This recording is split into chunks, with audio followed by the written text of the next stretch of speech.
반갑습니다. 오늘 여러분들하고 할 얘기는 지난 시간에 이어서 자본주의를 조금 더 깊이 들여다보고 우리 한국 사회를 넘어서 세계의 자본주의가 어떻게 진행되고 있는지, 우린 지금 어느 시대에 살고 있는지 이런 얘기들을 같이 해보는 시간을 갖도록 하겠습니다.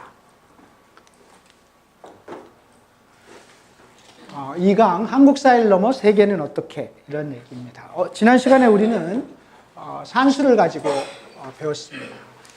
여기 나와 있는 것처럼 300 더하기 200 더하기 알파는 700이라고 하는 산수를 가지고 같이 자본주의 사회에 대해서 얘기를 했었고요. 200과 관련된 문제, 우리가 이 두 가지를 합쳐서 생산수단이라고 불렀는데, 지난주에 200을 중심으로 해서 자본주의 사회가 사회를 어떻게 운영하고 있는지를 확인한 바가 있습니다. 지난주에 저랑 같이 교육을 진행하셨던 분은 오늘 안 보이시는 것 같기도 합니다. 감자탕이 많이 감자탕집. 그렇습니다. 대박 감자탕집 주인이 구조조정과 정리해고, 비정규직 또는 임금체계 개편 여러 가지 방식을 통해서 200을 줄이는데, 이렇게 한참 줄여서 일정하게 시장이 재편됩니다. 그래서 예를 들면 대박 감자탕 하나하고 삼성 감자탕, 그 다음에 무슨 SK 감자탕, 이렇게 해서 자본주의 세상이라고 하는 것이 기본적으로 이렇게 시장에 변동이 발생하게 되는데요. 문제는 이 구조 내에서 200만 가지고 이윤을 확보하는 게 아니기 때문에 300에 대한 문제를 고민하기 시작합니다.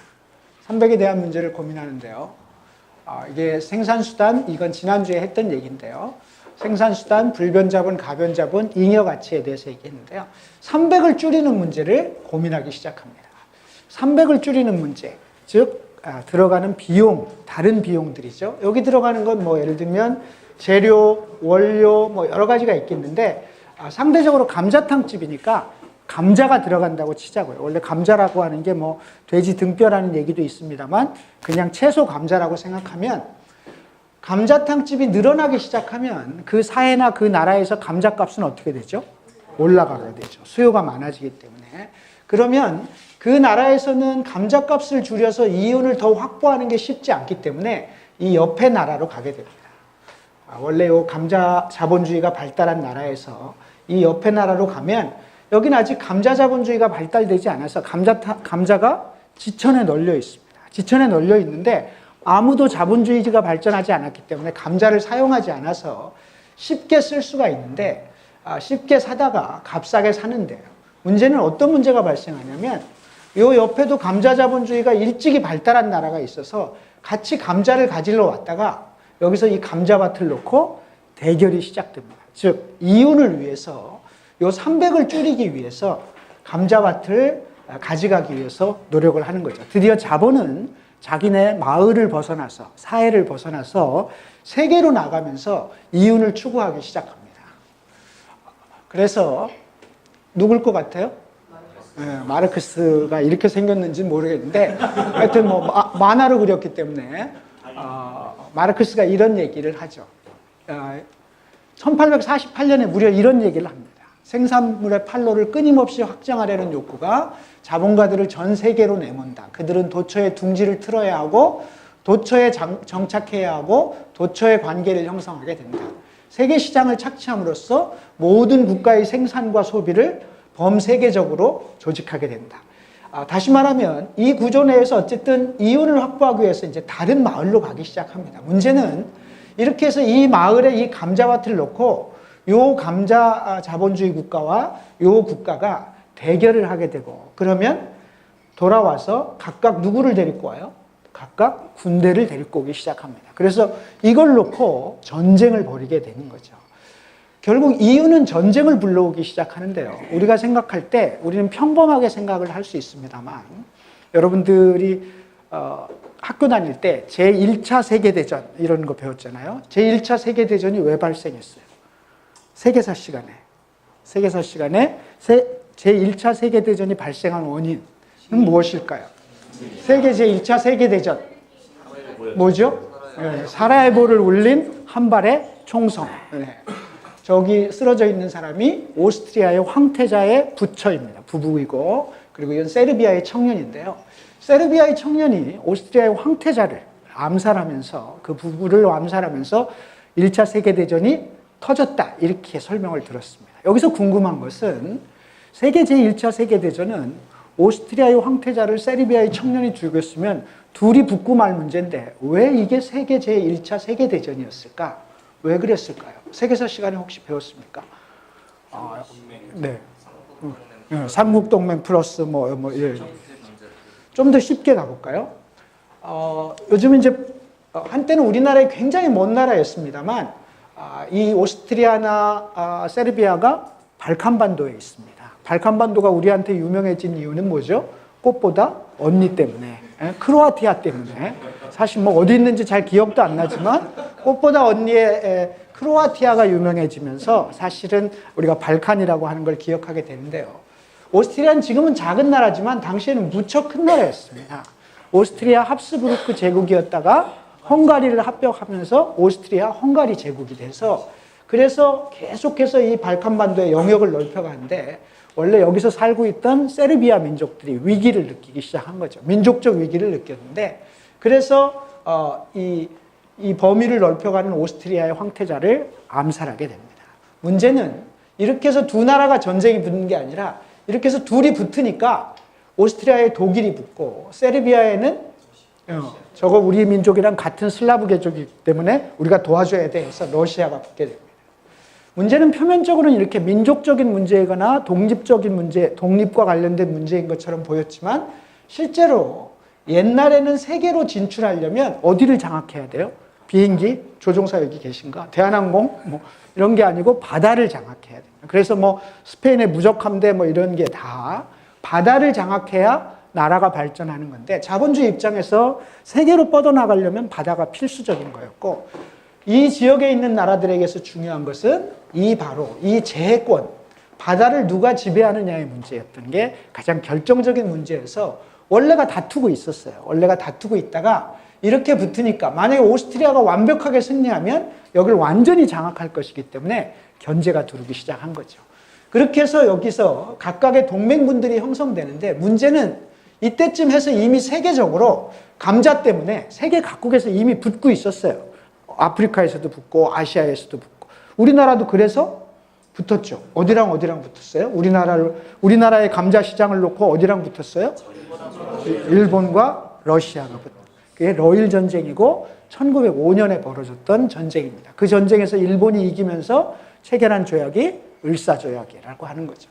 어쨌든 이렇게 이런 방식으로 세계로 넓혀가면서 이윤을 확대시켜가는 이 구조가 바로 제국주의라고 하는 겁니다. 우린 제국주의 하면 미제가 생각나서 미제국주의 하면 굉장히 과격한 용어인 것처럼 보이지만 실제로 자본주의의 발달 과정에서 등장한 한 형태로 이해하시는 것이지, 이게 무슨 굉장히 무슨 살벌한 얘기나 이런 게 아니라 그냥 자본주의의 한 형태다, 이렇게 이해하시면 됩니다.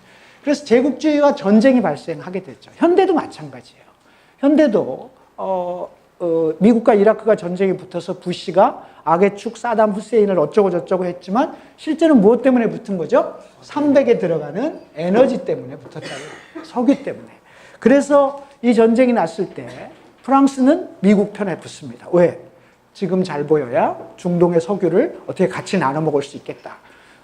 프랑스는 견제를 하죠. 그런데 부시의 푸들이라고 얘기되고 미국의 푸들이라고 얘기된 영국의 토니 블레어, 영국은 미국에 찰싹 붙게 되죠. 그렇게 해서 어쨌든 이라크 전쟁이라고 하는 게 생겨나게 됩니다. 이게 이라크 전쟁입니다. 이라크 전쟁을 통해서 이렇게 제국주의와 전쟁이라고 하는 문제가 자본주의 사회에서는 벌어질 수밖에 없는 거죠. 우리가 미래 사가들이 얘기하잖아요. 혹시 전쟁이 또 난다면 미래에 가장 큰 전쟁은 어디랑 붙는다고요? 미국과 중국이 붙을 가능성이 많다. 그것은 뭐 때문에 붙어요? 돈 때문에 붙는 겁니다. 지금도 늘 붙고 있잖아요. 무역전쟁부터 시작해서 왜 달러를 기축통화로 쓰냐, 너네 통화가 무슨 세계통화냐, 이렇게 하면서 끊임없이 달러를 사들이고 이 구조 내에서 미국이 위협을 느끼면 결국 전쟁이 나는 겁니다. 결국 이 알파라고 하는 이유는 또한 끊임없는 알파의 확장 때문에 전쟁을 불러오게 되는 그런 구조도 우리는 보게 되는 거죠. 또 하나는 어떤 문제가 생깁니까? 전쟁은 이렇게 해서 초기에 19세기에는 전쟁으로 붙었는데 지금은 매양 전쟁만 할 수는 없잖아요. 전쟁으로 해결이 안 되니까 합법적으로 물건을 사오고 합법적으로 수입을 해서 여기서 만들어서 여기를 상품 시장으로 만들고 원료의 공급지로 만들어 가는데 살 때는 싸게 사올 수 있는데 이 사이에 뭐가 있죠? 나라와 나라 사이에는 관세라는 게 있는 거죠. 이게 없었으면 좋겠다고 생각하기 시작하는 거죠. 그래서 나온 게 뭐예요? 이 세계에 있는 200개 국가들이 정치적으로 분리되어 있다 하더라도 경제적으로는 하나의 시장으로 하면 안 될까? 그게 좋겠다라고 끊임없이 500가진 사람들이 요구를 시작하는 거예요. 그래서 끊임없이 세계를 하나로 만들자. 하나의 시장으로. 그게 김영삼 정권 때 처음 우리 귀에 들려왔던 세계화라고 하는 이름이지만 실제로는 자본이 세계로 진출하기 위한 이데올로기를 그렇게 만들어내기 시작하는 거죠. 그렇게 해서 세계화라고 하는 문제가 등장하죠. 그래서 여러분들이 신문 보면서 WTO가 어떻고 도하 아젠다가 어떻고 우루과이 라운드가 어떻고 이런 게 모두 다 바로 이런 이윤이라는 구조 속에서 500원 가진 사람들이 전 세계를 하나의 시장으로 마치 마르크스가 1848년이면 150년 전이네요. 140년 몇 년 전이에요? 170년 전? 170년 전. 170년 전에 거의 200년 전에 예언했듯이 자본가들은 끊임없이 도처로 진출하고 이게 결국 자본주의의 세계화라고 하는 구조에서 지구 전체를 하나의 시장으로 만들어가는 구조가 되는 거죠. 그래서 이런 것들을 반대하겠다고 이제 투쟁을 하는 거예요. 세계화라고 하는 게. 이 사진 한번 보실래요? 아이고. 저 가운데 서 있는 사람 많이 보신 것 같지 않아요? 네, 저게 전부. 네, 저게 2005년에 홍콩에서 WTO 강요회의가 열렸을 때 제가 WTO 투쟁 단장으로 홍콩을 가게 됩니다. 거기서 부속되는데요. 그래서 제가 홍콩 감옥도 가보고 그랬었는데 시간이 없기 때문에 제가 이 재밌는 여담을 얘기할 수 없어요. 그러니까 예를 들면 홍콩 감옥은 어땠어요? 뭐 이런 거. 그래서 여러분들에게 질문 시간을 남겨둔 거예요. 혹시 홍콩 감옥은 어땠어요? 이런 질문이 오면 제가 답변하기가 쉽죠. 지난번처럼 막 뭘 하지? 막 이렇게 걱정하지 않아도 되는데요. 어쨌든 세계화라고 하는 것을 버리면 세계 각국의 노동자, 농민들이 모여서 데모하고 안에서는 어떻게 해요? 합의가 안 돼요. 200개 나라가 모여 있으니 이게 뭐 조건이 너무 달라서 200개를 충족시킬 수 없기 때문에 밖에서는 데모하고 안에서는 합의가 안 되고 그래서 이것을 우회하고 싶어 해서 그러지 말고 우리 둘이 먼저 하자. 그리고 너네 둘이 또 해. 이렇게 각각 둘이 엇갈려 가면서 계속하면 언젠가는 하나의 시장이 될 거 아니냐 이렇게 생각을 하게 된 거죠. 그게 뭐예요? FTA. 두 양국 사이에 그렇게 시장을 만들어가면서 전 세계를 하나의 자본주의 시장으로 편입해가는 과정. 이것이 바로 자본주의에 들어가는 과정이에요. 좋지 않냐? 이렇게 얘기할 수 있습니다. 예를 들면 세계화라고 하는 문제가 우리가 이제 가장 손쉽게 예를 들 수 있는 것은 쌀 같은 경우입니다. 사실은 쌀, 쇠고기 이런 것들을 우리가 광우병 문제를 얘기했지만 실제로 수입 개방이 되면 싸잖아요. 그래서 일반 서민들이 좋다라고 생각할 수 있는데 문제는 쌀이나 농산물, 축산물이 완전 개방되면 농가 350만은 어떻게 돼요? 그럼 어디로 가야 돼요? 어디로? 도시로 오게 되고 그럼 결국 그들은 도시 빈민이 되거나 가뜩이나 일자리가 없는 경우. 그래서 국민경제 전체의 관점에서 보면 바람직하지 않은 일이기도 하죠. 그럼에도 불구하고 삼성은 어떻게 될까요? 현대자동차는 어떻게 될까요? 떼돈을 벌게 되는 거죠. 이게 소위 자본이 세계화의 논리를 갖고 얘기하는 거죠.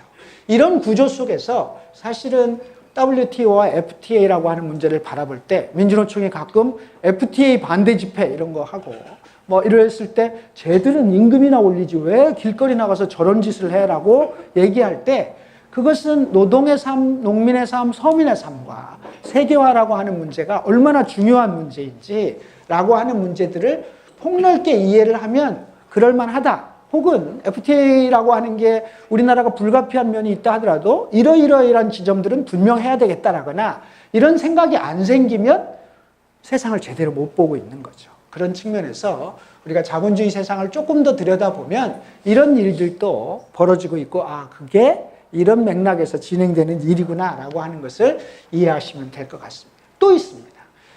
이 300이라고 하는 문제와 연동되어 있는 문제인데요. 300이라고 하는 문제에 연동되어 있는 문제로서 이윤을 확장시키기 위해서 이런 일들이 벌어집니다. FTA 했고요. 환경과 생태의 문제가 발생합니다. 그래서 사실 우리가 이제 뭐 기후변화 협약 올 여름에 엄청나게 더웠잖아요. 올 겨울에 또 엄청나게 추울지도 모릅니다. 이제 뭐 그런 게 일상적이 되고 우리의 과일들의 이 북방 경계선들이 계속 지금 넘어가고 있는 상황인데요. 사실은 지금 이제 안 덥기 때문에 까먹을지 모르지만 심각한 거죠. 계속 지구의 온도가 올라가고 탄소가스 배출로 심각한 문제고, 그리고 뭐 브라질의 열대우림이 없어지고 빙하가 녹고 뭐 이런 얘기들을 하는데요. 실제로 매우 심각한 문제입니다. 기후라고 하는 문제는. 근데 이것은 공장을 돌리는 한 어쩔 수 없는 문제가 발생하는 거죠. 그래서 열대우림이 깨지는 이유는 뭐예요? 어쨌든 공장을 돌리고 가구를 만들려면 브라질의 그 많은 나무들을 잘라내야 되는 거고, 이렇게 계속 개발로 가는 거죠. 이 개발은 결국 우리의 목숨을 조이는 일이기도 하지만, 실제로 그래서 이걸 줄여야 되겠다라고 얘기하지만 이윤이라고 하는 문제 때문에 끊임없이 지구는 결국 그 종말도 모른 채 한 방향으로 계속 가고 있는 구조가 발생하고 있는. 그래서 모여서 사람들이 얘기합니다. 이러지 말고 우리 전 세계 국가가 합의하자. 그래서 뭐 여러 가지 경로가 있습니다만 1992년 리우 환경회의, 97년 교토, 그리고 2015년 파리, 이런 것들을 거쳐오면서 교토 의정서 뭐 등등이 있는데, 가장 최근에 만들어진 것은 파리 협정입니다. 그래서 파리 협정의 핵심은 무슨 얘기냐면 이런 얘기입니다. 지구 평균 온도를 산업화 이전 온도에서 2도 훨씬 못 미치게 증가하는 정도로 억제하면서 증가폭을 1.5도까지 낮추기 위해 노력한다. 안 그러면 정말로 2도가 높아지면, 2100년에 2도가 높아지면 지구에 뭐 수천 종, 수만 종의 생물들이 사라질 것이고, 해일과 태풍이 매일같이 벌어질 것이고, 거의 사실상 인류의 종말로 치달을 거다. 이런 심각한 위기에 있음에도 불구하고 이게 잘 안 되는 거죠. 이윤 때문에. 또 선진국은 더 많은 이윤을 내려고 하고, 소위 늦게 개발된 자본주의 국가, 후발 국가들은 어떤 입장이에요? 야, 너네 다 해먹고 우리 이제 좀 살라고 하는데 우리한테 왜 강요해? 이렇게 얘기를 하게 되기 때문에 합의도 잘 안 돼요. 거기다가 무엇보다도 이 파리 협정과 기후변화 협약을 받아들이지 않는 가장 대표적인 나라가 어디예요? 미국이에요. 가장 탄소가스를 많이 배출하는 세계 최고의 산업국가인 미국이 기후변화 협약을 받아들이지 않고 있는 거죠. 그런 속에서 이제 조금 살만한 나라들, 이 산업화가 되는 것을 막을 수도 없는 지경이죠. 이미 우리 온도는 2050년이면 1.5도를 넘어갈 걸로 예상을 하고 있습니다. 이렇게 되면 지구는 큰 문제가 되죠. 무엇 때문에? 이윤 때문에 발생하는 문제입니다. 결국 우리는 환경과 생태의 문제와 자본주의의 문제를 분리해서 사고할 수 없는 구조이죠. 그래서 우리는 가끔 노동운동을 하고 뭐 이렇게 얘기를 하지만, 그래서 오늘 우리가 일회용품 쓰지 말자 이런 거고, 저도 뭐 마찬가지로 대충 살고 있지만, 냉정하게 얘기하면 사실 운동을 하거나 진보적인 사람이라고 한다면 이런 문제에 대해서, 이건 지구 전체의 문제이기 때문에 고민해야 되고, 그 속에서 자본주의에 대한 문제를 바라볼 수 있는 해안이 있었으면 좋겠다, 이런 생각이죠. 그래서 사실은 제시된 감축 계획을 모두 이행해도 세기 말까지 3도나 3.5도가 상승할 것을 현재 우려하고 있는 상황일 정도로 심각한 상황이 되고 있습니다. 자, 이렇게 자본주의라고 하는 것이 바로 환경과 생태의 문제, 그리고 세계화라고 하는 문제까지 진행이 되고 있는데요. 이 구조 내에서 우리가 조금 더 들어가 보도록 하겠습니다. 이제 이 자본주의 체제에서 우리가 많은 것을 얘기를 들어가고 있는데, 오늘 분량이 조금 많아서 제가 말을 좀 빨리 하고 있는 편인데요. 자본주의 체제에서 국가란 무엇일까? 자본주의 체제에서 도대체 경제란 무엇일까라고 하는 문제를 우리 한번 생각해 봤으면 좋겠어요. 우리는 가끔 이런 얘기를 해요. 문재인 정권이 잘해주겠지. 국가가 잘해줘야지. 왜 국가가 공정하게 노동자와 자본가 편을 공정하게 들어주면 되지 않을까? 이런 생각들을 할 수 있는데, 도대체 국가는 왜 이럴까? 사실은 이 산수는 지난 시간에 얘기했습니다만, 이 산수는 계속 순환해야 되고 순환의 필수적인 조건은 뭐예요? 알파인 거예요. 알파가 돌지 않으면 이 순환 기능이 무너지고 사회 체제가 무너지는 거죠. 따라서 이 자본주의 체제 자체를 이건 바람직하지 않은 체제야. 딴 걸로 했으면 좋겠어. 라고 권력이나 대통령이 생각한다면 다른 문제지만 이 체제를 인정하는 구조에서는 필연적으로 자본의 이익과 정치권의 이익이 어떻게 돼요? 수렴될 수밖에 없는.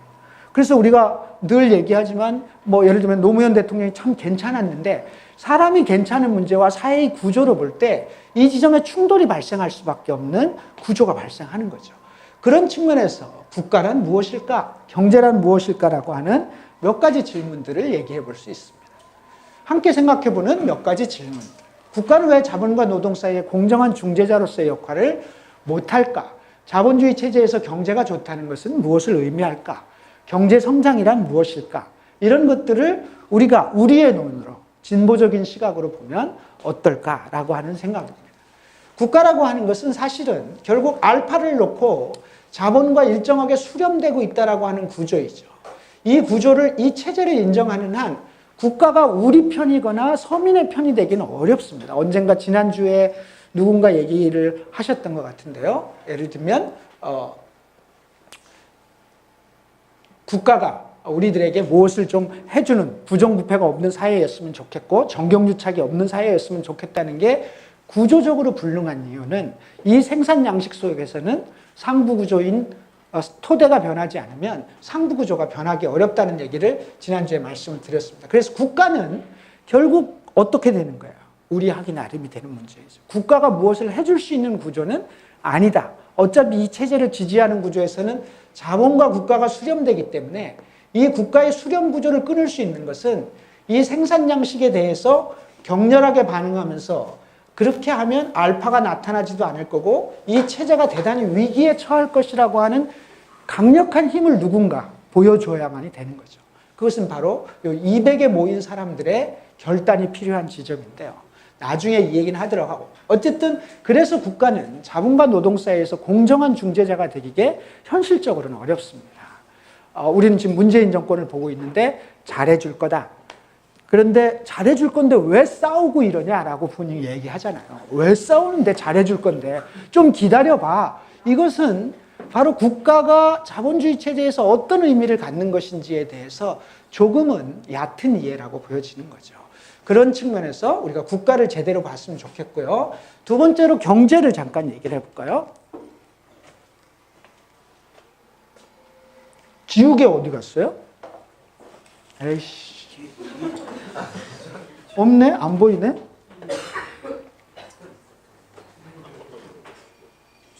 아까 있었어요? 뒤에? 없어요.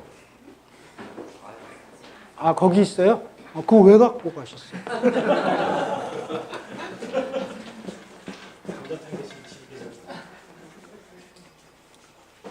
경제를 한번 얘기를 해볼게요. 자본주의 체제에서 경제란 무엇일까라고 하는 거예요. 우리가 경제를 얘기할 때 가장 많이 얘기하는 건 경제 성장입니다. 경제 성장. 경제 성장률이 어떻게 되냐. 성장이 있어야 일자리도 늘어나고 성장이 있어야 어쨌든 이윤이 있어야 이 체제가 돌아가기 때문에 이 체제가 돌아간다라고 하는 건 어쨌든 사회가 안정된다는 뜻이기도 하기 때문에 경제 성장을 중요하게 생각합니다. 근데 이 경제 성장의 안을 들여다보면 우리는 경제가 매우 중요해서 선거 때마다 경제를 살릴 대통령을 늘 생각하죠. 왜? 먹고 사는 문제가 제일 중요하니까. 그래서 우리는 경제 대통령을 자주 뽑아요. 자주. 특히 대표적으로 뽑은 경제 대통령은 이명박이었습니다. 이명박은 경제 대통령이라고 하면서 공약을 제출하는데요. 747로 제출합니다. 747이 무엇일까? 747. 앞에 7이 뭐죠? 네. 7%? 네, 7% 성장. 4는 뭐였어요? 4만 불. 7은? 네, 7대 강국. 이렇게 이제 만드는 거죠. 근데 이 경제 성장의 7% 계산은 어떻게 하냐면 경제 성장이라는 것은 작년의 GDP와 올해의 GDP를 비교해서 이 백분율이 경제 성장인 거예요. GDP가 뭐예요? 1년 동안 한 나라에서 생산된 모든 재화와 서비스의 총 가치를 합한 겁니다. 그래서 현대자동차가 생산한 자동차, 삼성이 생산한 스마트폰, 뭐 반도체, 농민들이 생산한 소고기, 쌀, 뭐 이런 모든 것들을 합한 값, 이게 늘었다는 얘기는 그만큼 팔렸다는 얘기고 그만큼 경제가 성장했다는 뜻이 되는 거죠. 그래서 결국 경제를 성장한다라고 하는 것은 GDP가 늘어나는 건데요. GDP를 늘리는데 가장 크게 기여하는 집단은 어디일까요? 어디예요? 기업이죠. 이거 흔히 얘기하는 자본인 거죠. 그러니까 예를 들면 지금도 비율이 비슷하긴 한데요. 현대자동차가 한 5만 명쯤 됩니다. 5만 명쯤 되는데요. 이 현대자동차 한 기업이 생산해내는 GDP의 부가가치 양과 그리고 농민 300만 정도가 생산하는 부가가치 양이 이게 3이라면 농민 300만이 1이 됩니다. 3분의 1밖에 안 되는 거죠. 경제를 성장하려면 어떻게 돼요? 농업을 죽이고 현대자동차를 살리면 되는 거죠. 형식적으로는 그렇습니다. 형식적으로는 그래서 수익 개방을 해서 현대자동차를 더 많이 팔게 하고 생산성이 없는 농업을 죽이면 경제는 성장하게 돼 있습니다. 그러면서 쌀을 수익 개방하고 소고기를 수입하는 이유는 그래서 경제를 살리고 경제를 살려서 어떻게 하면 돼요? 일자리를 더 만들면 된다. 이런 논리가 나오는 거죠. 근데 아까도 얘기했지만 그렇게 해서 이게 몰락하게 되면 이들이 결국 한국 사회에 일자리의 문제와 도시 빈민 문제와 양극화의 문제와 불평등의 문제가 되기 때문에 가격으로만 생각할 수는 없는 문제인데 경제 성장만 얘기하면 방법은 간단해지죠. 그래서 이명박 정권 때 등장하면서부터 죽을 때까지 계속 했던 말이 뭐예요? 죽을 때까지가 아니고 아직 안 죽었거든요. 등장하면서 퇴임할 때까지 계속 했던 게 뭐였죠? 기업하기 좋은 나라, 비즈니스 프렌들리를 계속 얘기하게 되는 거죠. 그래서 기업하기 좋은 나라, 현대자동차가 자동차를 많이 팔 수 있는 나라가 되면 경제는 성장하는 겁니다. 7% 그렇게 만들면 됩니다. 그렇게 만들면 되는 거죠. 그렇게 해서 만들기 위해서는 어떻게 돼요? 어떻게 비정규직을 마음대로 쓸 수 있는 나라, 구조조정이나 정리해고를 마음대로 할 수 있는 나라, 그것에 대해서 노동운동이 저항하면 노동조합을 때려잡아주고 있는 나라, 더 나아가면 기업들이 늘 얘기하는 금산분리를 완화해주는 나라, 뜻밖의 문재인 정권에 와서 그게 발생한 거죠. 뜻밖에요. 금산분리를 완화해주는 나라, 출자총액 제한제를 완화해주는 나라, 이러저러한 규제들을 다 풀어주는 나라, 이런 것들이 사실은 경제를 성장시키는 요인이 되는 거죠. 그렇지만 그 구조 내에서 구조조정된 노동자들이 발생하고 이런 구조가 발생하면 사회적 불평등이 발생하는 거죠. 사실 올해만 해도 삼성이 영업이익이 100조가 넘습니다. 물론 순이익 계산 따로 해야 되겠지만 삼성이 영업이익이 이제 100조를 넘어서는 나라가 됐습니다. 이만큼 엄청나게 성장을 하고 있지만 사실은 그 성장이 노동자들의 성장이나 서민의 성장이 아니기 때문에 경제 성장이라고 하는 문제가 중요하긴 합니다. 당연히 성장이 없으면 어려워지는 문제이지만 그 성장의 이런 이면들이 어떤 것이고 경제 성장에 갖는 통계가 어떤 건가라고 하는 의미를 확인해야 되죠. 1인당 국민소득 계산은 어떻게 해요? 1인당 GDP를 국민 숫자로 나누는 겁니다. 그래서 지난번 시간에 얘기했지만 우리나라의 국민소득 32,000불 이걸 나눈 겁니다.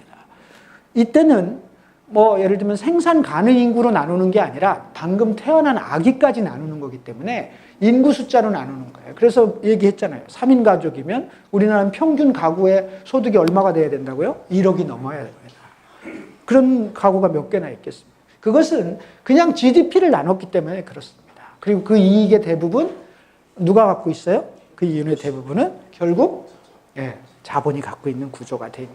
그래서 1인당 국민소득이나 자본이나 이런 문제에 대해서 또는 경제나 정치, 국가 이런 문제에 대해서 자본주의 체제에서 갖고 있는 의미를 우리가 명확히 이해해야 세상을 제대로 보는 거죠. 그렇게 안 보면 우리가 가끔 문재인 정권에 대해서도 잘하지, 잘하는데 왜 그래? 라고 얘기할 수 있는 문제도 잘하지만 이러이러한 구석이 있는 것이라고 또 설명도 할 수 있고 한데 안 그러면 사실은 반대만 하는 뭐 이런 구조가처럼 보이거나 그걸 논리적으로 해명할 수 없으면 세상을 올바로 볼 수 있는 시선을 갖기가 어려운 거죠. 이제 이 구조에서 한 걸음만 더 나가보도록 하겠습니다. 일단 이 얘기를 했으니까.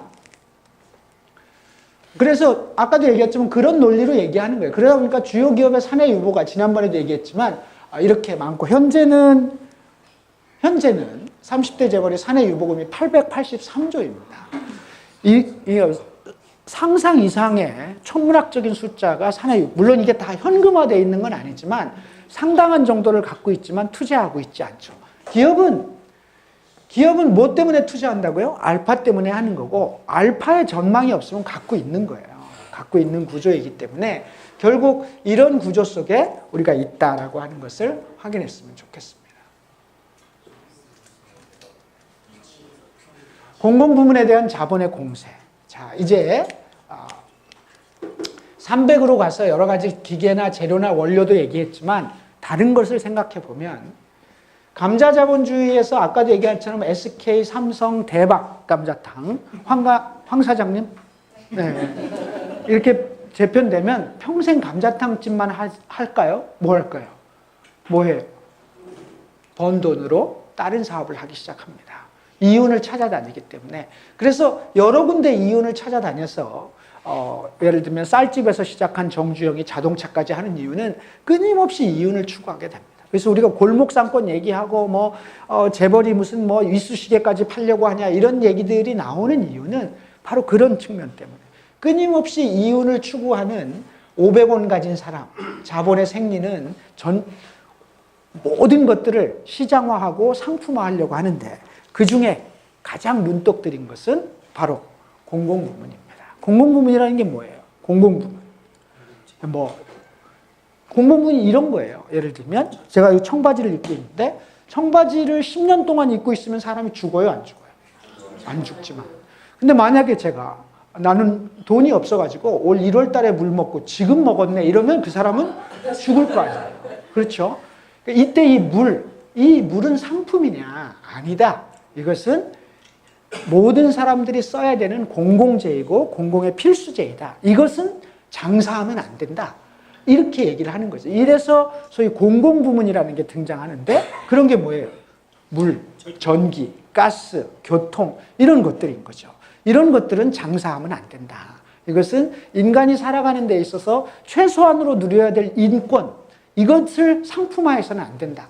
그래서 공공은 상품화하지 말자. 이렇게 얘기를 하는 거예요. 근데 자본 입장에서 생각해 보세요. 자본 입장에서.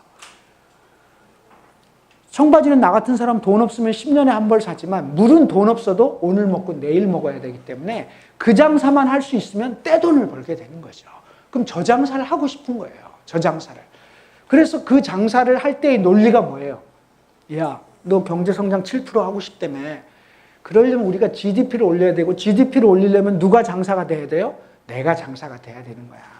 그렇게 해서 장사를 해야지 안 그러면 7% 안 돼. 경제 성장해야 될 거 아니야. 논리는 이렇게 전개되는 거죠. 경제가 성장해야.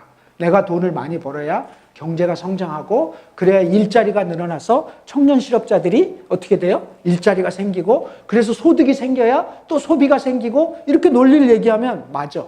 저 공공부문 저것들 말이야. 철밥통이어가지고 월급만 많이 가고 국민 세금으로 막 이렇게 이데올로기 공세를 계속하면서 저거를 상품으로 만들기 위한 공세를 펼치는 거죠. 이명박이 당선된 다음날 동아일보에 1면 접고 3면이죠. 사람들이 1면도 많이 보지만 3면도 많이 보는데 3면의 머릿기사 이명박 정권의 최대의 과제 공공부문을 정리해라. 이게 취임하자마자 났던 기사의 큰 헤드라인이었습니다. 그만큼 공공부문에 대해서는 공세를 강화하는 거죠. 그리고 우리도 알게 모르게 여러분들이 특별히 공공부문의 노동자가 아니면 맞아. 저것들 말이야 일도 안 하고 비효율적이고 그 머릿속에 든 게 동사무소 갔는데 불친절해. 막 이런 저것들 국민 세금 받으면서 일도 잘 안 해. 막 이런 이미지를 계속해서 주입하는 거죠. 그리고 비효율적이야. 막 이런 것들을 여러분들 중에서도 그렇게 생각하고 그렇게 생각하지만 실제로 그런 공공부문이 민영화된다거나 사유화된다라고 할 때 어떤 문제가 될까? 저 민자도 이데올로기예요. 저 민자가 무슨 민자예요? 백성 민자예요. 민영화하면 의미가 나빠 보이지 않는 게 있는 거죠. 그래서 원래는 이걸 누구한테 주는 거예요? 500원 가진 사람한테 사적으로 사유화시키는 건데 이걸 민영화라고 자꾸 이름을 부르게 되는. 그래서 우리도 다 민영화라고 이름이 붙어 있지만 사실 내용적으로 사유화인 거죠. 사유화인데 그래서 여러분들이 이 민영화라는 게 자본주의 사회에서 어떻게 벌어지고 어떤 효과가 있는지라고 하는 문제를 한번 얘기를 해볼게요. 오늘 지하철 조합원이신 송동순 님도 와 계신데요. 제가 여러분들 부를 때 제가 노동조합을 많이 했기 때문에 지하철 조합원이신 송동순 동지 오셨는데요 하면 너무 편하겠는데 동지가 뭐야 막 이럴 사람이 혹시 있을 것 같아가지고 부르기가 뭐 그렇다고 학생도 아니고 뭐 수강생도 아니고 그래서 그냥 좀 애매한데 님자를 붙이거나 뭐 참 하여튼 좀 그런 점이 있습니다만 어쨌든 송동순 님께서 여기 오셨는데요. 지하철 얘기를 한번 해보자고요. 지하철 서울시가 운영하고 공공 부문인데요. 지금 요금이 카드 안 갖고 타면 1,350원이죠. 맞아요? 네, 카드 갖고 타면 1,250원. 1,350원, 1,250원. 어쨌든 이런 건데요. 보통 1인당 수송 비용이 대략 한 1,600원, 뭐 1,650원, 뭐 대체적으로. 그래서 한 300원에서 400원 정도가 사실은 지하철 탈 때마다 적자인 거예요. 그래서 이거를 어떤 식으로든지 메꿔야 되는 거죠. 메꿔야 되는 거고 지금 형식적으로는 부채로 메꾸지만 장기적으로는 결국 이게 뭘로 메꿔지는 거예요? 세금으로 메꿔지는 거죠. 이 세금이라고 메꿔질 때 이 세금 문제는 여러 가지가 있습니다만 뭐 직접세, 간접세, 뭐 지방세, 국세가 있습니다만 대표적으로 법인세, 소득세 이렇게 나눠지는데요. 법인세는 주로 500원 가진 사람들이 내는 거죠. 소득세는 요 200에 몰려 있는 사람들이 주로 내는 건데요. 500 가진 사람이 얘기하는 겁니다. 이런 비효율적인 기업을 운영하기 때문에 세금이 높은 거다. 법인세를 낮춰주면 우리가 그걸로 공장 하나 더 짓게. 근데 이렇게 자꾸 세금을 높이면 나라 경제가 효율적이지 못하다. 바로 공기업 때문에 발생하는 문제이다. 세금 좀 낮추자. 이렇게 얘기를 하는 거예요. 그럴듯해 보이지 않아요? 그래서 그거 낮추면 공장 하나 더 짓게. 청년 실업 해결한다니까? 이렇게 얘기를 하는 거죠. 근데 만약에 실제로 이 지하철이 황선정 사장이 돈을 엄청 많이 벌어서 삼성처럼 돼가지고 대박 지하철이 됐다고 쳐보자고요. 대박 감자탕에서 대박 지하철까지 대박 지하철이 됐어요. 대박 지하철이 되면 황 사장은 서울 지하철을 인수한 다음에 가장 먼저 뭘 할까요? 뭘 할 것 같아요? 네, 일단 요금을 올려야 됩니다. 요금을 올려야죠. 땅 파먹고 장사하는 게 아니기 때문에 요금을 올려요. 그래서 만약에 이 액수 정도로 올리면 이윤이 나요, 안 나요? 안 나죠. 그럼 어떻게 해야 돼요? 지난 시간에 배운 것처럼 구조조정, 비정규직, 정리해고 이런 문제들을 하게 되는 거죠. 그렇게 하면 대박 감자탕 혹은 대박 지하철, 삼성 지하철은 떼돈을 벌기 시작하는 거죠. 결과적으로 삼성이 떼돈을 벌기 시작하면 경제는 어떻게 돼요? 성장해요. 1인당 국민소득은 올라가기 시작하는 거죠. 근데 비정규직은 늘어나고 길거리를 헤매는 구조조정과 실업자들은 늘어나는 구조이죠. 공공부문의 사유화라고 하는 것은 결과적으로 이렇게 서민에게는 요금 인상으로, 노동자들에게는 구조조정으로, 또 일반 시민에게는 뭐가 돼요? 아마 틀림없이 황 사장은 그럴 텐데 지하철을 인수하고 이윤을 더 많이 내려면 출근 시간의 배차 간격을 3분에서 몇 분? 6분으로 늘리면 되는 거죠. 그러면 인원도 반으로 줄이고 들어가는 에너지 비용도 줄이고 엄청 이윤이 날 거예요. 그러면 시민들이 얘기하겠죠. 너 황 사장 너 이런 식으로 하면 곤란해. 그러면 황 사장은 뭐라고 해요? 뭐라고 해요? 그렇게 시민들이 항의하면. 네? 뭐라고 할까요? 네. 버스 타세요. 이렇게 얘기하는 거죠. 버스 타세요. 만약에 근데 서울 지하철에 그런 일이 벌어지면 어떻게 될까요? 박원순 너 그런 식으로 하면 너 다음에 안 찍을 거야. 이 결정적인 문제인 거죠. 그래서 사실은 국가는 함부로 이걸 못하는 거죠. 국가가 이 산수를 적용할 때는 국가는 뭘 가장 중요하게 생각한다고요? 알파가 아니라 700이라고 하는 상품, 서비스. 지하철 같으면 서비스가 상품이니까. 이 서비스를 어떻게 할 거냐가 중요한 문제가 되는 거죠. 그래서 버텨나가는 건데 이게 사유화나 민영화가 되면 이런 문제가 생기는 거예요. 실제로 사유화라고 하는 문제가 김대중 정권부터 차츰 해서 지금까지 계속해서 진행되어 오고 있는 상황입니다. 그 과정 속에서 여러 공공 분야들이 사유화되고 있는 구조들이 있는 거죠. 이런 구조들이 전체적으로 보면 한국 사회 공공 서비스의 축소, 공공 복지의 축소 또는 이런 구조를 통한 불평등의 확산. 우리는 서민들은 돈이 없기 때문에 이런 복지제도나 공공시설들이 제자리를 찾고 있을 때 누리는 삶의 효과가 훨씬 큰데 이게 축소될수록 이윤 중심의 공공이 상품화될 경우에 이런 문제가 생기죠. 이렇게 해서 사유화와 민영화로 공공부문을 공격합니다. 이것만 가지고는 안 되니까. 공공운수 노조에 들어가셨으니까 잘 들으셔야 돼요. 공공운수 노조에 새로 일하시게 됐다는 얘기 들었는데, 이렇게 되니까 공공부문에 대한 사유화를 공격하는데, 이게 이제 좀 지나니까 국민들도 조금 생각을 다시 하게 돼요. 이게 조금 문제가 있는 것 같은데, 아무리 봐도. 그래서 사유화에 대해서 조금씩 약간 거부감을 갖기 시작하니까 우회하기 시작해요. 어떻게 우회해요?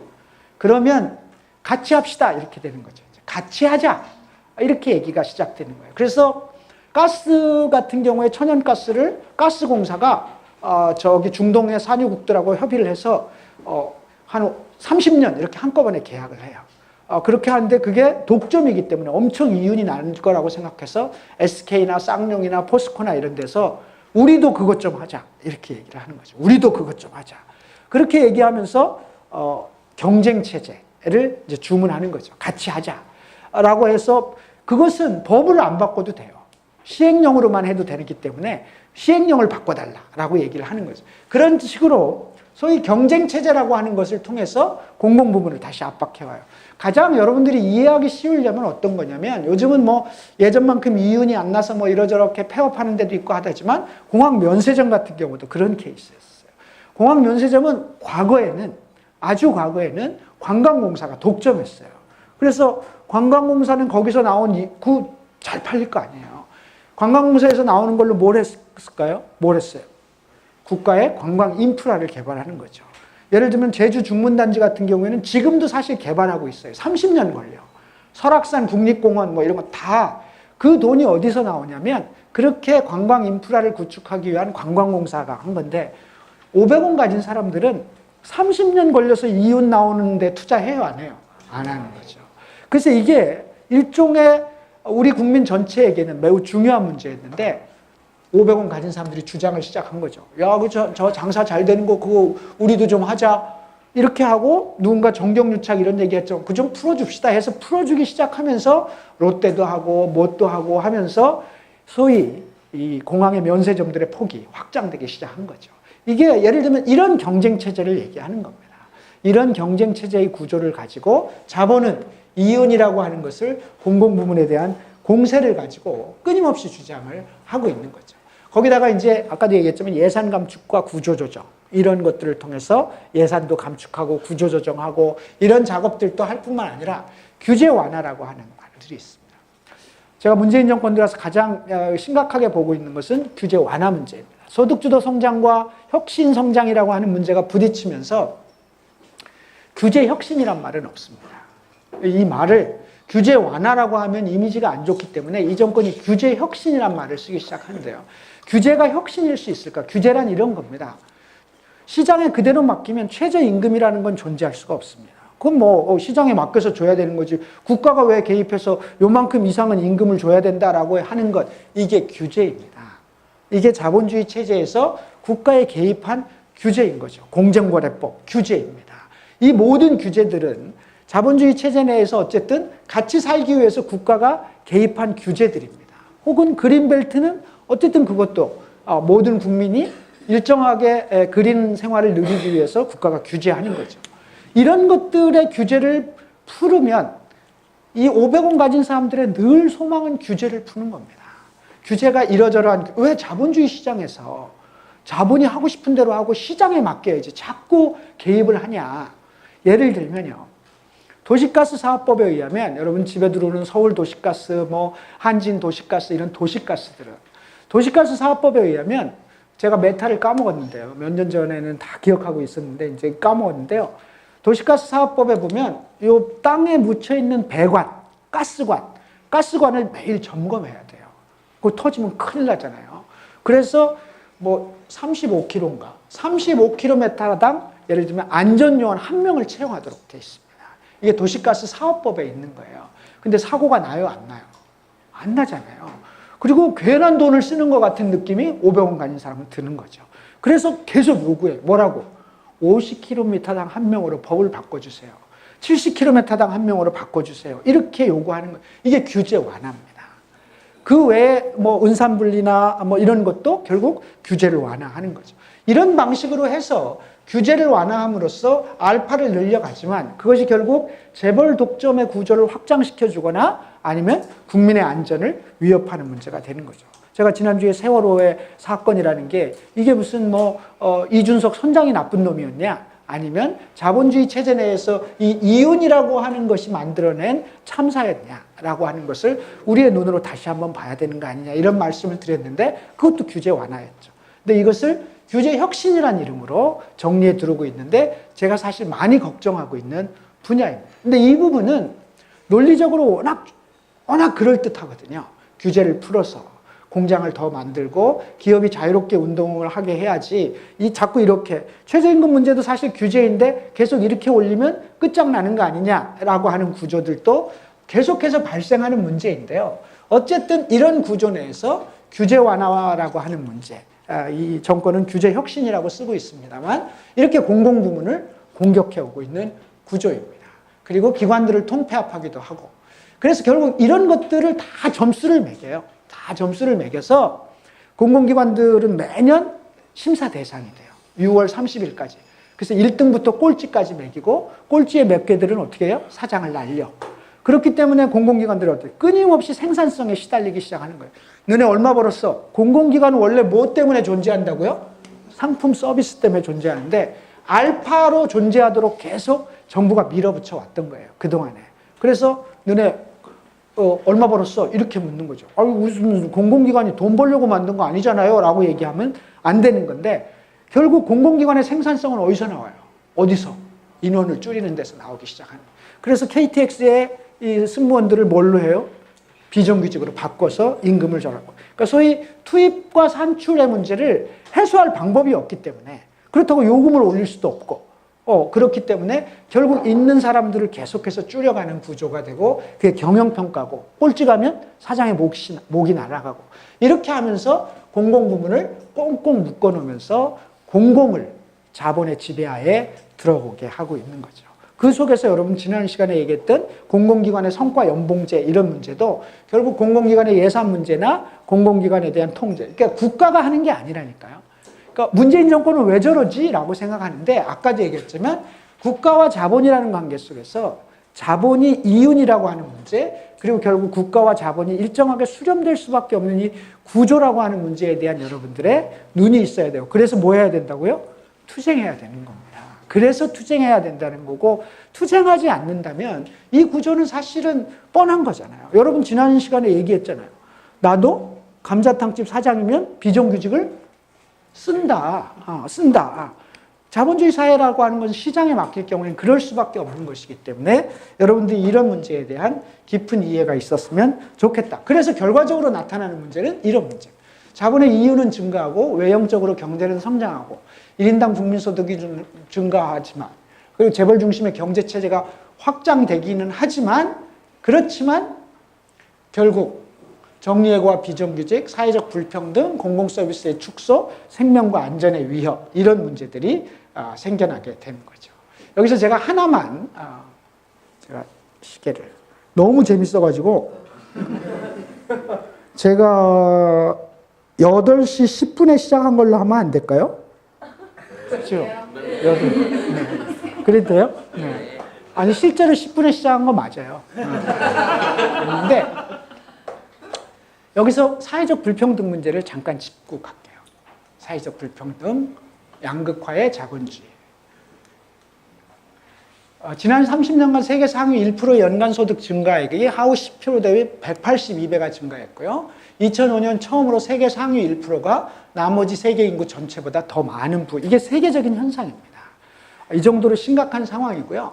실제 그런 속에서 한국적인 현실도 제가 지난번에 얘기했죠. 비정규직 1000만 시대, 최저임금 이하 노동자 330만, 국민연금 가입률이 정규직은 95.9%고 비정규직은 32.5%입니다. 이게 사회적 불평등이라고 하는 게 상위 1%가 1인당 6.7채의 주택을 보유하고 있고 지난 10년 동안 신규 주택의 40%는 상위 10%의 집 부자가 집 지은 것 중에 40%를 10%가 다 가져가고 있다는 현실이에요.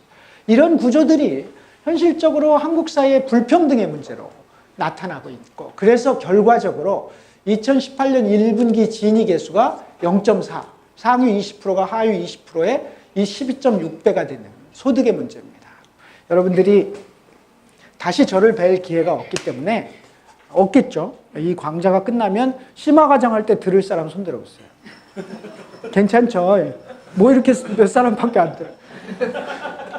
진위계수 듣기는 많이 들었고 저게 소득 불평등을 얘기하는 거다라고 하는 얘기는 들었는데요. 진위계수가 구체적으로 어떤 건지 아세요? 황선. 몰라요. 네, 그러니까 이제 여러분들이 이해하기 쉽게 이걸 가르쳐 드리면 이렇게 그려야 되거든요. 아니다. 왜 이래? 이렇게 그리는 게 맞지. 이렇게 그리는 게 맞는데요. 소득이 아주 평등한 사회면 이게 인구, 국민이고 요게 소득이라고 치면 나라의 부라고 치면요. 아주 공평한 나라는 어떻게 될까요?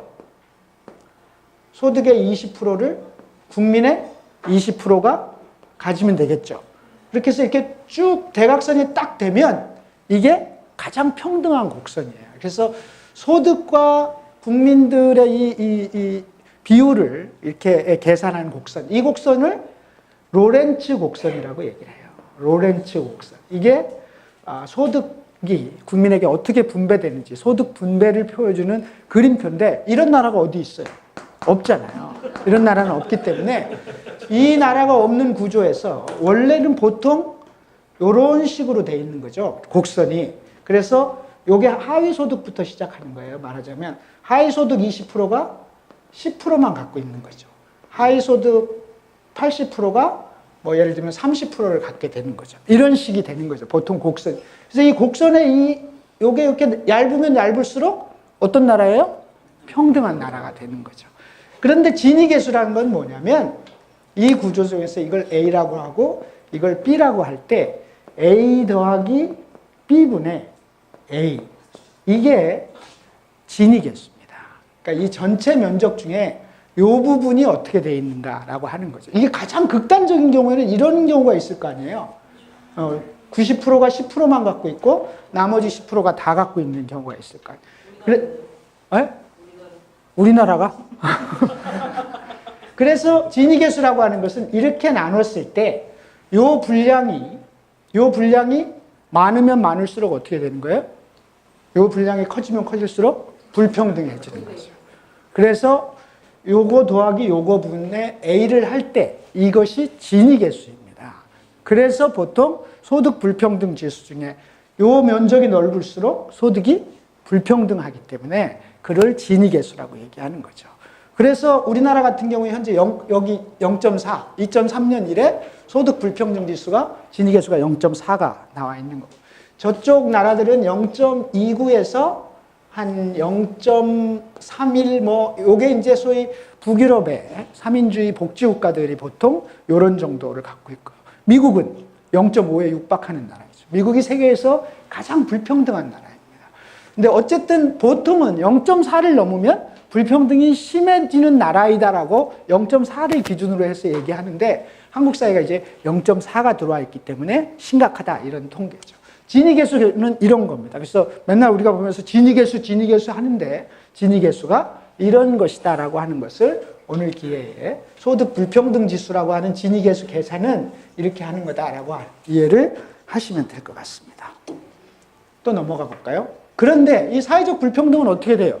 결국 계속해서 대물림을 하는 거죠. 왜 대물림을 할까? 이것은 뭘까요? 기울어진 운동장이죠. 한국 사회 기울어진 운동장입니다. 이 기울어진 운동장에 몇 가지 통계가 있는데 오늘 하나만 볼까요? 기울어진 운동장, 금수저, 흙수저의 문제인데요. 결국 금수저와 흙수저는 기울어진 운동장에서 출발하기 때문에 발생하는 문제인데 양육비 한번 봐요.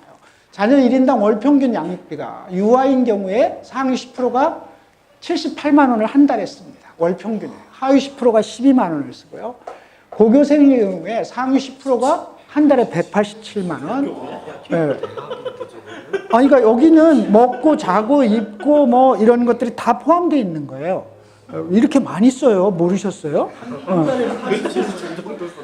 이렇게 많이 쓰는데 이렇게 특히 고교생 같은 경우 이렇게 결정적 차이는 어디에서 올까요? 어디에서? 양육비 격차의 주범은 사교육비인 거죠. 이 사교육비가 영아에서 고교까지 18년 동안 자녀 1인당 총 양육비 보면 상위 10%가 2억 9,340만 원, 하위 10%가 4,108. 엄청난 차이가 납니다. 이게 대부분 사교육비라고 하는 걸 감안하면 한국 사회의 금수저가 왜 이렇고 강남에 왜 서울대 학생들이 더 진학률이 높은지 이런 것들을 이런 통계로, 그래서 불평등이 대물림하게 되고 한국 사회 양극화가 심각해지고 있다라고 하는 것을 확인할 수 있습니다. 공공부문에서 빼놓을 수 없는 것이 사회복지제도입니다. 공기업은 아니더라도 예를 들면 공공복지 뭐 있어요? 대표적으로 뭐가 있죠? 국민연금, 의료보험, 뭐 병원, 교육 이런 건데요. 오늘은 우리가 사회복지제도 중에서 의료보험 얘기만 좀 해보도록 할게요. 미국인데요. OECD 국가 중 공공의료보험의 보장 비율이 가장 낮은 나라. 그래서 오바마 케어라는 게 등장하는데요. 미국은 우리 케빈 승무원이니까 미국이나 이런 데 가끔 가실 텐데요. 미국은 이제 뭐 정확하게 수치를 얘기하기는 어렵습니다만 미국 가서 감기 걸렸는데 돈 100만 원 들었어. 뭐 이런 얘기들이 흔히 나오잖아요. 왜 100만 원이 들까?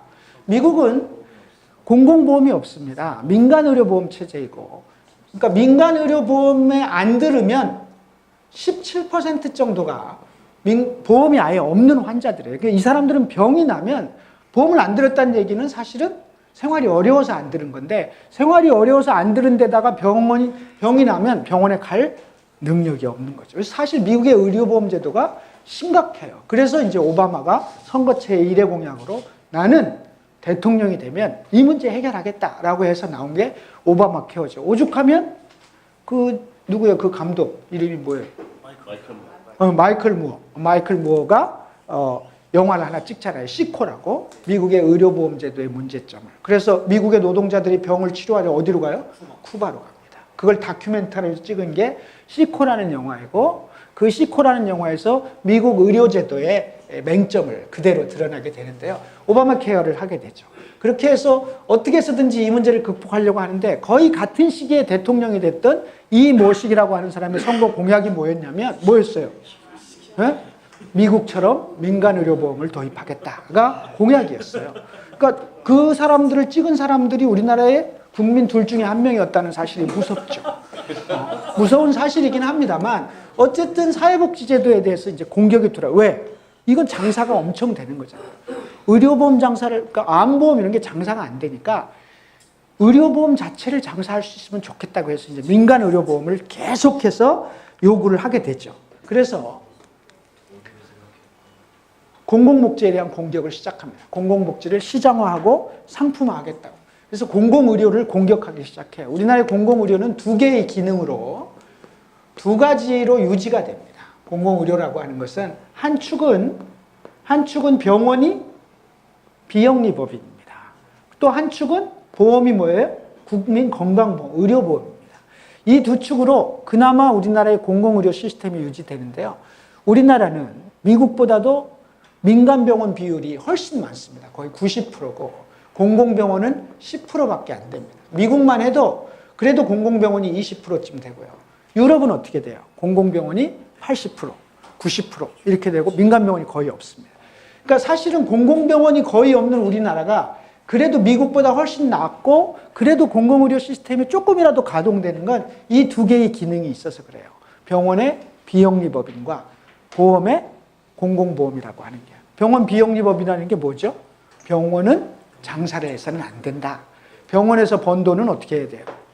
병원 밖으로 들고 나가면 안 된다. 더 쓸 수 있는 건 뭐예요? 병상을 더 하거나 병원을 더 짓거나 그건 가능한데 이거 가지고 땅을 사거나 감자탕 하다가 뭐 딴 걸 하거나 이렇게 하면 안 된다는 뜻이죠. 이게 비영리법이에요. 그러니까 더 장사를 하고 싶어요. 예를 들면 병원 사람들은 병원 안에 스파를 들여놓으면 장사 엄청 잘 될 텐데 이렇게 찜질방 이런 거 얼마나 장사가 좋겠어요. 환자 보호자에다가 엄청 돈 벌 거라고 생각하는데 그런 거 하면 안 돼. 그런 걸 못 하게 돼 있어요, 법으로. 그래서 병원은 늘상 영리법인으로 바꿨으면 좋겠다는 생각을 해요. 병원 자본가들은. 보험은 의료보험인데요. 우리나라의 의료보험은 공공의료보험은 무슨 보험이에요? 공공의료보험은 공공의료보험이 우리나라에서 자리를 잡는데 결정적인 무기가 당연지정제라고 하는 의료보험법상의 제도예요. 당연지정제. 당연지정제가 뭐예요? 김태수도. 당연지정제. 의료보험의 당연지정. 모든 병원은 의료보험에 당연히 지정돼 있다는 뜻입니다. 그래서 어느 병원이 우리는 의료보험 환자를 취급하지 않습니다. 이렇게 하면 법에 걸리기 때문에 감옥 가야 돼요. 그래서 만약에 뭐 대학병원이나 이런 데서 우리는 돈 안 되는 의료보험 환자는 받지 않습니다. 그러면 의료보험이 정착을 하겠어요? 안 하겠어요? 누구나 안 들지 그러면. 그러니까 이게 의료보험이 정착하는데 결정적인 무기였는데요. 500원 가진 사람들은 어떻게 생각했어요? 이 말이 돼? 아니 저기 어떤 사람이 나한테 물건 사러 난 당신한테는 안 팔겠습니다. 왜 안 파는데요? 내 물건입니다. 그럼 그만이죠. 그렇잖아요. 자본주의 사회에서. 그래서 병원 자본가들이 얘기를 했어요. 아니 이건 내 상품을 파는 건데 내 서비스를 내가 팔고 싶은 사람한테만 파는 거 이게 자유 아니야? 어떻게 이런 자유국가에서 이런 일이 벌어질 수 있어? 이건 헌법 위반이야 라고 생각한 거예요. 헌법에 포함되어 있는 사적 영리를 추구할 자유가 있다라고 하는 조항이 있습니다. 사적 재산에 대한 자유. 이것을 침해했다라고 생각한 거죠. 헌법이 문제가 있으면 뭘 해요? 헌법에 문제 있을 때 헌법소원을 냈습니다. 그래서 헌법소원을 내요. 대단한 사람들이지 않아요? 500원 이상. 노무현 정권 시절에 헌법소원을 냅니다. 의료보험법상의 당연지정제는 위헌이다라고 위헌소송을 제출합니다. 만약에 그때 헌법재판소가 그래 위헌 소지가 있어라고 했으면 사실 의료보험제도는 사실 되게 어려워지는 거죠. 다행히 이때 헌법재판소가 사적 자유에 대한 문제도 있지만 더 중요한 건 국민의 행복추구권이라는 조항이 있기 때문에 넓게 보면 행복추구권에 해당된다고 보기 때문에 이것은 헌법에 위배되지 않는다라고 해서 살아남았어요. 어쨌든 이렇게 살아남은 이 두 조항에 대해서 끊임없이 공격을 하는 거죠. 그렇게 해서 공격을 해요. 어떻게 공격해요? 의료민영화와 민간의료보험으로 공격을 해요. 그래서 이걸 막아. 뭘로 막아요? 방금 말한 것처럼 병원의 비영리법인이라고 하는 문제. 그리고 국민건강보험이라는 공공보험이라고 하는 이 두 개를 가지고 공공복지가 시장화되고 상품화되는 걸 막는 거죠. 그래서 계속 공격해도 이명박 때도 하고 박근혜 때도 공격해도 어쨌든 버텨내고 있으니까 그러니까 이명박 박근혜 정권이 들어서면서 어떻게 하지 이거를 하면서 500원 가진 사람들이 우회를 해요. 이렇게 싹 우회를 해서 이 벽을 옆으로 지나가서 우회하죠. 우회의 방식은 바로 이런 방식이었습니다. 왜 안 나와? 이런 방식. 규제프리존 특별법과 서비스산업발전기본법이라고 하는 것을 여러분들이 신문을 보시면서 이건 뭐야? 라고 생각하실 수 있는데요. 규제프리존 특별법과 서비스발전기본법. 그래서 여러분들이 제가 지금 시간에 쫓기고 있는데요. 잠깐 읽어보시면 돼요. 어쨌든 규제를 풀어주자는 건데 보건의료, 환경, 개인정보보호, 사회적, 경제적 약자보호 등 우리 사회에 제정된 현행법을 특정한 지역에서 무력화시키는 거죠. 그래서 제주 지역 같은 경우에는 영리병원이 가능하다. 여러분 들어보셨잖아요. 이런 방식으로 이제 돌파하는데 뚫리기 시작하면 끝이 없는 거죠. 그래서 이렇게 데모하는 거예요. 규제 풀이정 합의안 국회를 규탄한다. 이거 통과됐어요. 언제? 올 9월 달에 통과됐어요. 결국. 올 9월에 통과됐고요. 서비스 산업 발전 기본법도 통과됐습니다. 교육, 보건, 의료와 같은 게 통과가 된 상태입니다. 이 구조가 어쨌든 이러저러한 제한 조치를 좀 하긴 했다라고 주장도 하고 하지만 어쨌든 기본법이 통과되어 있기 때문에 이제 이 문제가 계속 쟁점이 될 소지는 있는데요. 어찌됐든 지금 말씀드린 건 공공복지를 어떤 방식으로든지 돌파하고 우회해서 돌파하는 이런 구조들이 그게 무슨 문재인 정권을 막 욕해서 될 문제가 아니라는 거거든요. 이게 구조의 문제라고 하는 측면에서 우리가 어떻게 대응하고 어떻게 문재인 정권에게 압박을 가하거나 우리가 살아있다는 것을 보여줄 것인가라고 하는 것을 보여줘야 된다. 자본주의의 역사, 이제 역사 얘기를 하면서 얘기를 정리하도록 하겠습니다. 시간이 자본주의 역사는 좀 빨리 가겠습니다. 원시공산제, 노예제, 또 봉건제 이렇게 해서 결국은 자본주의 체제까지 와 있는데요. 자본주의 체제는 여러 경로를 해서 1차 산업혁명, 2차 산업혁명 쭉 있는데 자본주의는 대략 1770년경 산업혁명이 벌어지고 이때 무슨 여러분 세계사 시간이나 아니면 뭐 공업 시간이나 뭐 공업 시간 그런 거 없죠. 기술 시간 이런 거 없죠. 옛날엔 참 많이 배운 것 같아요, 진짜. 학과가 너무 많았어요, 옛날에. 근데 1770년경에 산업혁명이 나면서 무슨 뭐 제임스 와트가 방적기를 발명하고 뭐 하그리브스가 뭐 면직기를 발명하고 이러면서 갑자기 뭐 이렇게 돼서 산업혁명을 통해서 자본주의가 확장됐다. 이 체제가 굉장히 오래된 것 같지만 실제로는 200년밖에 안 된 거예요. 우리나라는 100년도 안 됐어요, 따지고 보면. 그러니까 이게 지금 우리와 같은 시스템으로 사는 사회가 굉장히 오래된 사회는 아닙니다. 따지고 보면 얼마 전에 생긴 사회인데요. 이런 구조에서 자본주의는 경기의 순환을 거치게 돼요. 이 경기 순환을 거치는 것은 필연적으로 회복기가 나오고 뭐 등등등 있는데요. 넘어가겠습니다만 자본주의의 지난주에도 얘기했습니다만 저렇게 호황이 오는 건 뭐냐면 물건을 생산해요. 감자탕을 예를 들면 돼요. 처음에 2개 업체가 생겨. 사는 사람이 많아. 그럼 둘이 경쟁을 해. 그럼 물건을 계속 생산해. 그러면 또 하나가 생겨. 이윤이 되면. 그럼 결국 시장은 어떻게 돼요? 공급이 과잉되기 시작해요. 그렇다고 감자탕 집들끼리 상의하지 않아. 야, 너네 오늘 3그릇만 해. 우리 이렇게 해서 수요를 조절하지 않기 때문에 필연적으로 자본 간의 경쟁 때문에 공급이 과잉돼. 그렇게 해서 공급이 과잉되면 호황기로 올라가서 장사가 잘 되다가 공급이 과잉되면 물건이 안 팔리고 이윤이 떨어져. 이윤이 떨어지면 공장 수를 줄여야 돼. 그럼 줄이려면 누구를 줄여야 돼요? 가동률을 줄이면 사람을 줄이게 되는 거죠. 그렇게 사람을 줄이면 또 어떻게 돼요? 수요도 줄어. 소득이 떨어지니까. 그래서 이렇게 후퇴하게 돼요. 그렇다가 또 이런 과정을 이제 계속 반복하는데 문제의 핵심은 뭐냐면 문제의 핵심은 이렇게 됐다가 이렇게만 계속 가면 좋겠는데 이렇게 됐다가 이렇게 된 다음에 안 올라가 이게. 계속 가는 경우가 발생하는 거죠. 이걸 우리는 흔히 뭐라고 불러요? 공황이라고 부르게 되는 거죠. 불황이 장기적인 상태가 되면서 실제로 이런 구조가 자본주의 체제는 계속 와요. 그래서 사람들이 얘기했어요. 좀 망할 거야 저거는. 필연적으로 이 체제는 안 돼. 늘 저렇게 뭐 노동자들을 이런 구조에 몰아넣고 지들끼리 경쟁하고 어쩌고저쩌고 3강에서 한번 다시 얘기할 얘기입니다만 대한세계를 얘기할 때 얘기하겠습니다만 안 돼. 이렇게 안 돼. 그렇기 때문에 저건 망할 거야. 이렇게 생각하는데 안 망한 거예요. 계속. 이런 경우가 여러 차례 있었어요. 근데 안 망해. 안 망한 이유는 뭘까? 자본주의는 어떤 변형의 과정들을 거쳐왔을까? 이거는 넘어가고요. 어떤 변형의 과정을 거쳐왔을까? 처음에 자유방임주의, 제국주의도 설명했어요. 산업혁명 초기에는 아무 제한이 없기 때문에 그냥 하면 돼. 그러다가 일정한 공황이 온 것을 아까 얘기한 것처럼 시장을 넓히고 세계를 하나의 시장으로 재편하고 제국주의라고 하는 걸 통해서 이걸 넓혀가면서 또한 공황을 극복해 나가요. 그러다가 또 1920년대에 공황이 오니까 이것을 1930년대 이제 뉴딜이라고 하는 정책으로 해결하는데요. 이때는 이제 지금 우리 흔히 얘기하는 소득주도 성장처럼 보니까 이 공황이라는 게 결국 물건을 사줘야 되는 건데 시민들이 국민들이 돈이 없으면 안 되겠으니까 돈을 만들어주는 정책을 써야 되겠다. 이게 소득주도 성장인 거죠. 그것을 케인즈라고 하는 사람이 자본주의를 수정하기 시작해요. 자본주의 원래 뭐였어요? 원래는 정부는 시장에 개입하지 않는다였는데 시장에 개입해야 된다.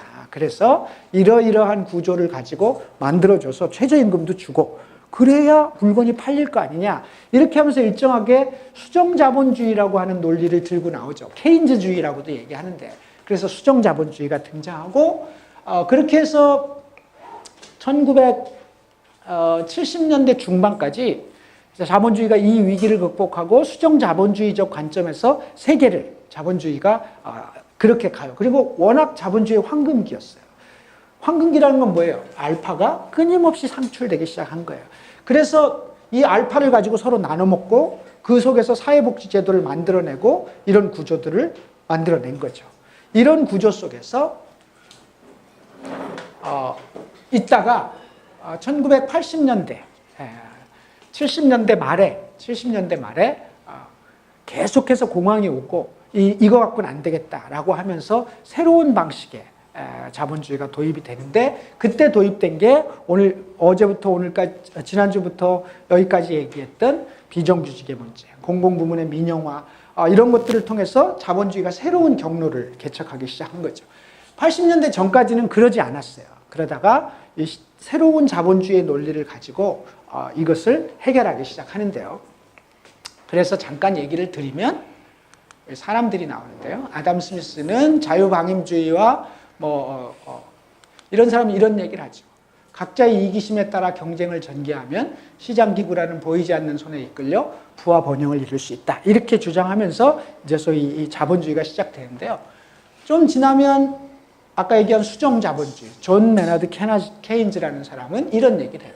공급은 스스로 수요를 창조하지 않아 국가가 금리와 화폐 정책 등을 통해 유효 수요를 창출하는 것이 자본주의를 구하는 길이야. 이렇게 이제 주장을 하게 됩니다. 그렇게 해서 수정자본주의가 성장해서 쭉 가다가 다시 위기가 오니까 레이건과 대처라는 사람이 얘기를 하죠. 둘이 아주 한박 웃고 있잖아요.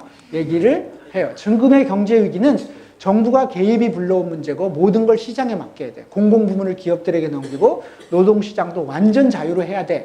노동조합 조심해. 내가 공연히 철의 여인인 줄 알아? 이렇게 이제 얘기를 하게 되는 거죠. 로널드 레이건도 마찬가지인데요. 그래서 대처리즘이라고 저걸 부르고 로널드 레이건의 레이거노믹스라고 부르는 경제정책이 나오게 됐죠. 왜 안 나와? 나와야지. 새로운 경제정책을 갖고 복지 과잉이 문제야. 세계를 하나로 묶고 무역이나 이걸 다 철폐하자고. 파업 중인 공항관제사 13,000명을 단칼에 잘라버립니다. 레이건 때 시대 때 있었던 일인데요. 이런 방식으로 자본주의가 위기를 극복해 온 거죠. 어쨌든 자본주의 역사는 이런 위기 극복의 역사를 가지고 왜 안 되지? 지금까지 흘러왔습니다.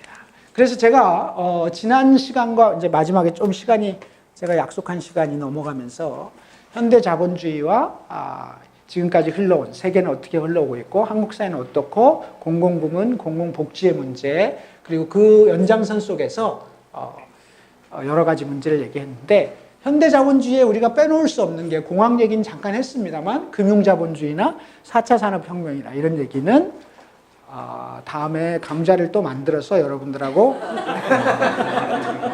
하거나 혹시 시간이 남아서 그래도 맛배기라도 보여주세요라고 혹시 여기 질문 스티커가 오면 얘기를 하겠지만 일단 준비된 시간은 됐기 때문에 제가 오늘은 여기까지 하려고 합니다. 지난 시간부터 지금까지 세상은 어떻게 움직이고 한국 사회는 어떻게 움직이는지 우리는 세상을 어떤 시선으로 봐야 되고 나는 지금 어디에 있는지라고 하는 문제를 여러분들과 함께 고민을 해봤었습니다. 문제는 이런 문제들과 관련해서 좀 더 공부를 하고 싶거나 책을 읽어보고 싶은 사람이 있다면 제가 추천해드린 책을 조금 더 읽어보시거나 근데 기본적으로 저보다 쉽게 얘기해 주는 사람은 없어요. 그렇기 때문에 기본적으로 어쨌든 자본주의 체제가 어떻게 작동하는지에 대한 이해를 조금 더 책을 보고 공부하실 분은 한 권 정도. 그 원숭이도 이해하는 자본주의 그거 되게 어려워요. 그래서 읽다가 나는 원숭이만 또 못한가 이렇게 생각해요. 진짜라니까요. 제가 거기다도 그렇게 썼습니다만 어쨌든 기본적으로 마르크스가 얘기했던 자본론이라고 하는 관점에서 옛날에는 이런 얘기를 못했어요. 그러니까 골방에서 배우던 얘기인데 이제는 세상이 이런 거다 사실은. 그래서 위기가 오면 주류 경제학자들이 막스의 자본론을 다시 읽어보기도 하고 한다고 하는데요. 어쨌든 이 얘기는 다음에 또 기회가 되면 하는 걸로 하겠습니다. 오늘 다음 시간에 대한세계를 위한 고민. 이렇게 문제가 많다면 그럼 대한세계는 뭐냐? 그 노력들은 어떻게 되었으며 우리는 어떤 고민을 해야 될 것인지에 대해서 다음 시간에 하는 것으로 하겠습니다. 고맙습니다.